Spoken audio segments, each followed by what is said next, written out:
Jose, now you've got your biscuits. Facing up against Swansea this weekend, what sort of a different proposition is it now compared to maybe earlier on in the season? They improved a lot. We played them in the beginning, really. But after that they have a difficult period, and they found themselves in a difficult situation. But since Carlos arrived, it's obvious that the team improved a lot. They got the points that many wouldn't expect they could get, and in this moment they are in a position not far from celebrate a fantastic achievement, which is to stay in the Premier League. So we are going to face a team that is very well organized, especially by the defensive point of view. They defend not just with a lot of people, but they defend really well organized and with a clear idea of their defensive movements. And then they are dangerous in counter-attack. They are powerful in set pieces, using the aerial ability of, especially of their three central defenders that are really dangerous in the opposition half. And I think by the mental point of view, you can feel fantastic work by Carlos. The team looks happy, the team looks confident. They get points almost everywhere, even in a difficult situation of 10 players for I think 75 minutes against Huddersfield, and they managed to get the point. So they found a way to get points, and they are doing amazingly well. He called you yesterday the king of football in Portugal. Did you see those comments? Yes, I spoke with him last night. He told that I was the king of the coaches, not the king of football. And he said that since my winning period with Porto, and since the moment I left the country, I opened the door for more Portuguese coaches to leave, which is something that I know is true. But I spoke with Carlos a couple of times every week. This week was not different. So last night we spoke a little, and I thanked him for his nice words, because one thing is to sing, another thing is to say, and he told that publicly in front of you. How's the team looking for the games tomorrow? McTominay, Romero, and Young. There were issues with them. Romero is injured, and I think he will for a few weeks. I think in the end he was lucky, because it was a strong contact, a strong contusion. It will take a little bit of time to recover. Ashley Young had a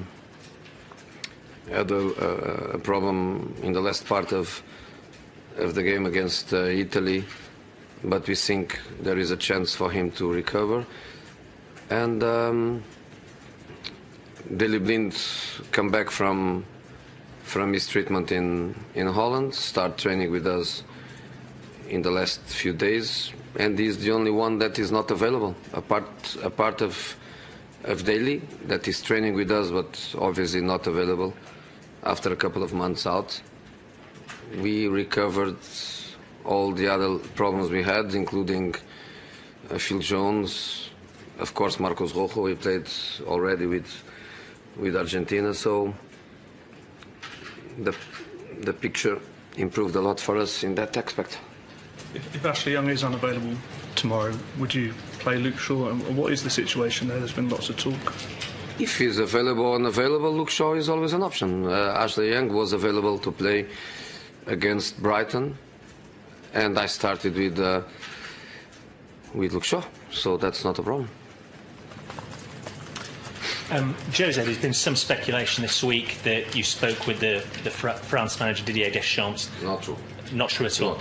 Not true. I think the last time I spoke with Didier Deschamps was probably when we played against each other many years ago. I don't speak with Didier for a long time. What was your view on the way Paul Pogba returned to the French side? I don't comment my players' performances in their national teams.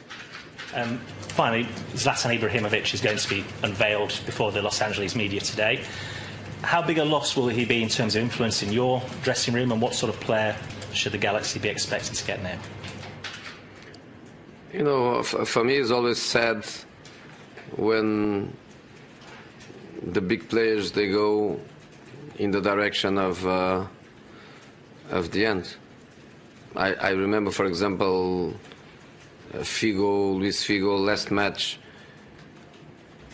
with me and with Inter, and I always remember as one of my saddest moments, because I always feel very, very sorry when the big ones finish or when the big ones go to the last period of their career. So for me, the Zlatan goodbye moment was more in that direction. He's a big player that that top football, European football, is losing now, and we lose forever, because he will not be back to this level of football. But I think fantastic for him in this period. I think is a fantastic way for him not to go from being a player to be a former player. I think this period with Galaxy, this couple of years, probably will be very good for him. Will be very good for American football, because what he can do, what he can teach, what he can attract, his personality, his passion for football, the level of professionalism he always has. Since even his recovering was an example of what a professional should be. I think he's more the MLS and US as a football country that is going to get is more than what Zlatan is going to get, because for him I think will be just a way to enjoy probably the last year or the last couple of years of his football.